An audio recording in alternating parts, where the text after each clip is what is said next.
Hey guys, and welcome to a new video here on Phloshop. My name is Joseph. In today's video, I'm going to be taking you to a very awesome location here in Accra, Ghana. And I did a fashion and swimwear photo shoot at this beautiful location. It's called Sandbox. It's really nice, and it's a very fancy place to be anytime you're in Accra. I'm going to leave some of the images of the place. I took it also with my Sony A7 III. So just look at it and tell me what you think about the place. These were just quick grabs that I took just to give you a sense of the space that we're going to be shooting in. It's pretty decent. You can check it out anytime you're in Accra. Okay, so going back to the shoot, I saw this white space and put the model in a black bikini just so I could get a bit of contrast between hair, the outfit, and the location, and this really turned out pretty nicely. Focusing on the Sony A7 III was a bit easy, especially coming from a Canon 6D, which has a bit of a focusing issue. This was a breeze, and tapping to focus and getting accurate images all the time was just fantastic. It made me want to shoot more, and I'm going to leave some of the images here of the first shoot that we did, leaving the settings. This is straight out of camera from the Sony and using the 55mm. I had the 55 and the 28, and those are the two lenses I was using majority of the time for this entire photo shoot.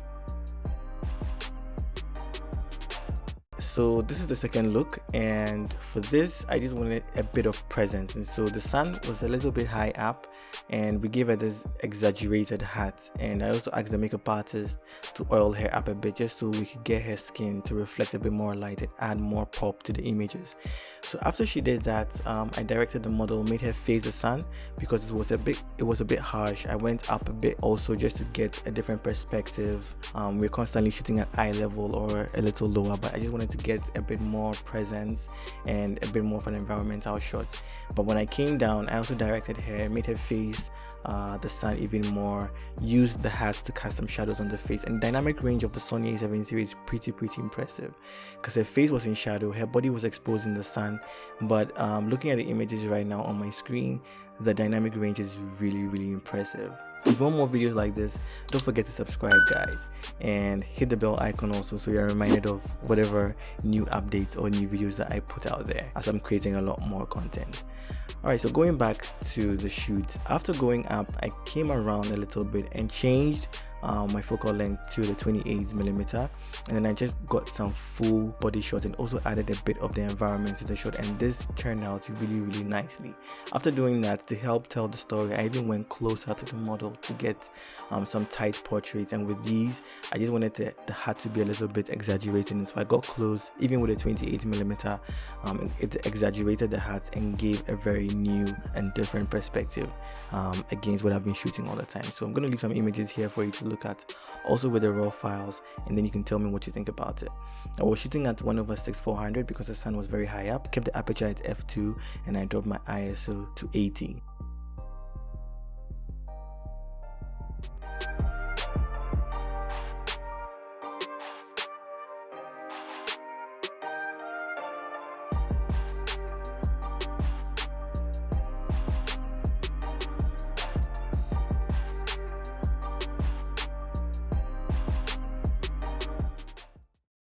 Alright, so moving on to the third look, we in the same space saw that there was a part of the location that had some green trees that we could have in the background of the composition, and also it had this brown railing that really worked well with the model's skin, and so we positioned her in that place. And then also looking at where the sun was coming from, which was coming from behind me, it was lighting her right evenly because it was high up in the sky, of course, and it was a bit harsh, so we couldn't afford to make the model look down.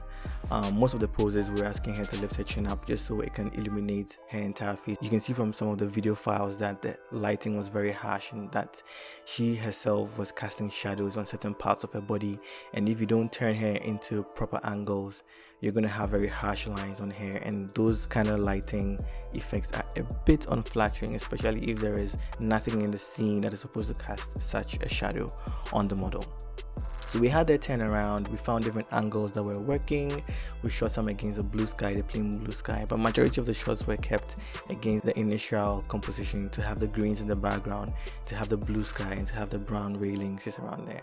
I also did some full body shots, went in closer, did some detail shots, and overall I really enjoyed it. Again, focusing and shooting with the Sony A7 III was really impressive, especially coming from my Canon 6D once again. But tapping the screen on the Sony A7 III just made it easy.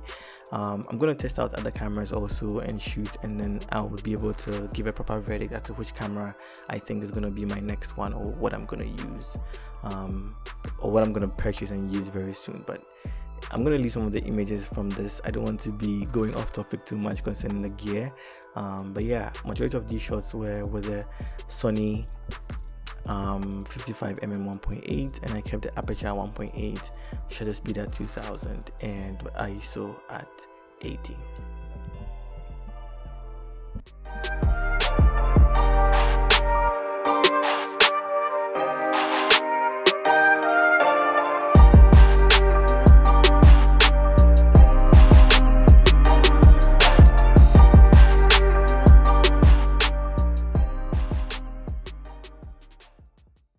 Okay, so moving on to our last and final look, we gave her this bit of a blue jumpsuit, maintained the red lipstick, because we found this location in the same space that had the sun coming through in patches, and I decided, okay, it's 12 o'clock, the sun is right on top of her, shadows are going to be very unflattering, but if we find a space where it's already creating shadows, we can position her in certain ways that we can create very artistic looking images, and that was the aim. So we shot from a little bit of a lower angle, also with a wide lens, the 28, just to make it a bit more environmental, so we get to see a sense of place that she is at. And we made her lean against some of the wooden rails, we made a stand for full body shots, we made a sit, and that's just about it. Like, you really need to maximize your locations, try different things. When you go back, you can sort out the images and choose the best, because you know it's better to have and not need than to need and not have, because I can't go back and say, yo, I wish I took a full body shot, or I wish I took a wider shot, or I wish I did that. If you have the time, and because of the personal shoot, I also wanted to explore a bit more, and she was available, she was flexible to do whatever it is that we wanted. So we did several of them, standing, sitting, squatting, doing everything possible to get as many shots within the short time frame that we had given ourselves, and the images turned out amazing as usual. This again was shot completely with natural light, no reflector in the space. I'm going to be leaving some of the images for you to look at one more time, and if you're new here and you haven't subscribed, I have a lot more videos coming. Don't forget to hit like, subscribe if you're new here, especially if you haven't, and guys, I will see you in the next video. I've been talking too much, it's time for me to go for a break. And yeah, see you guys in the next video, everyone. Bye.